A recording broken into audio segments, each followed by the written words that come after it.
России Владимир Владимирович Путин. Пожалуйста.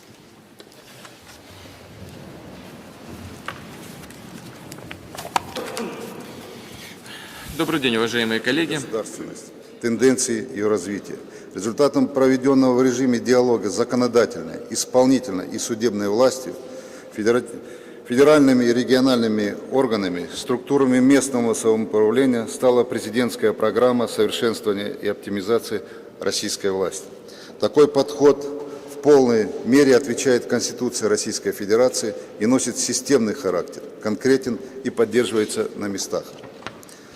Важнейшее звено программы – новые принципы и механизмы назначения глав субъектов Российской Федерации через избрание по представлению главы государства законодательными органами власти.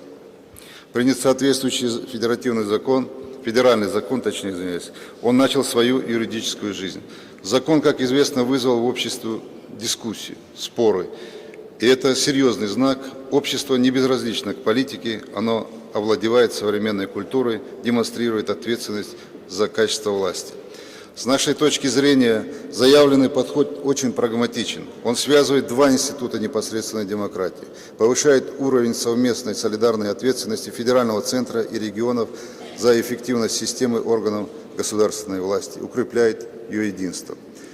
Могу привести на примере Ингушетии. Обладая опытом избрания руководителя региона на основе конкуренции, альтернативности, тайного голосования, население поддержало инициативу президента Российской Федерации. Оно увидело в ней возможность повышения авторитета власти, преодоления негативных страниц в избирательных технологиях.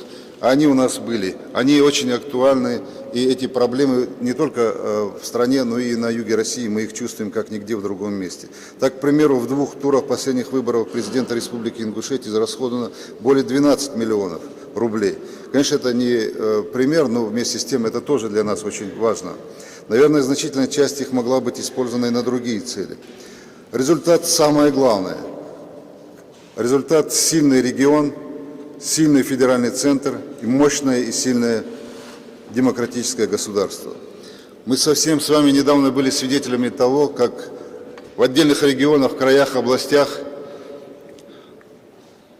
регионами пользовались как личной собственностью, а до людей, до конкретных граждан не доходили руководители. Главное сегодня эффективная реализация закона. Это и прикладная идеологическая задача. От ее решения зависит эффективность современной власти и ее уважение людьми. Центр вопроса – подбор кадров, их соответствие высоким критериям права и нравственности, компетентности и ответственности. Вся процедура должна быть гласной, публичной.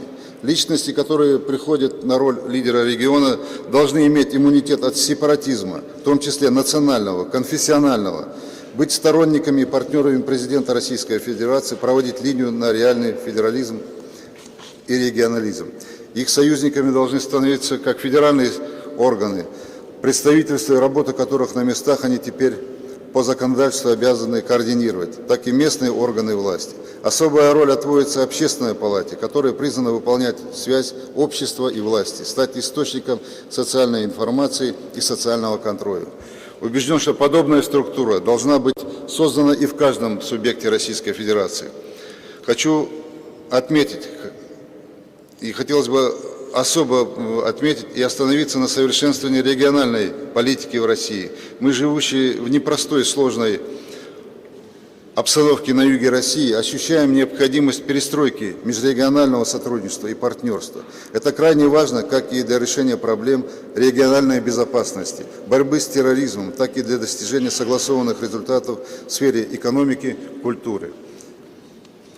Потенциал субъектов Российской Федерации должен раскрываться в рамках международной кооперации с административными единицами стран СНГ, Евросоюза, Совета Европы и так далее. Большая роль в этой связи принадлежит представителям президента в федеральных округах, структурам Министерства иностранных дел Российской Федерации, Совету Федерации и Государственной Думы.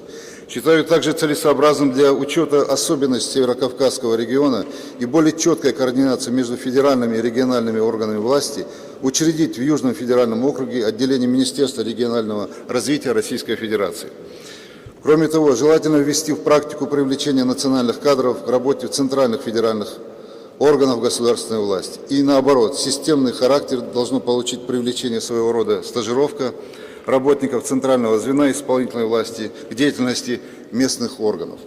От такого подхода административный и управленческий выигрыш налицо.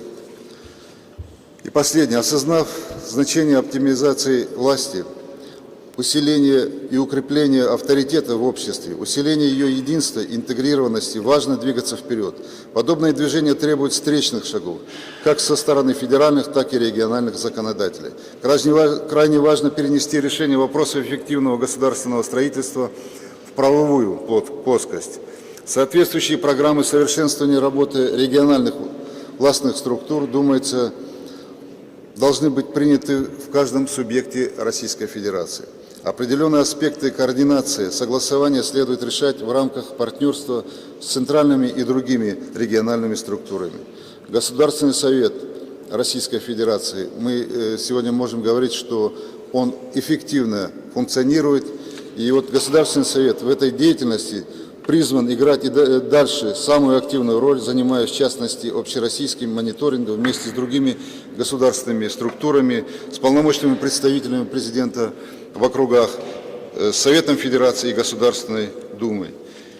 Я думаю, что та инициатива, которая была высказана президентом Российской Федерации, с которой выступил Владимир Владимирович на расширенном заседании правительства Российской Федерации, позволит укрепить, позволит сделать так, чтобы у нас не было так, чтобы регион существует сам по себе, федеральный центр сам по себе.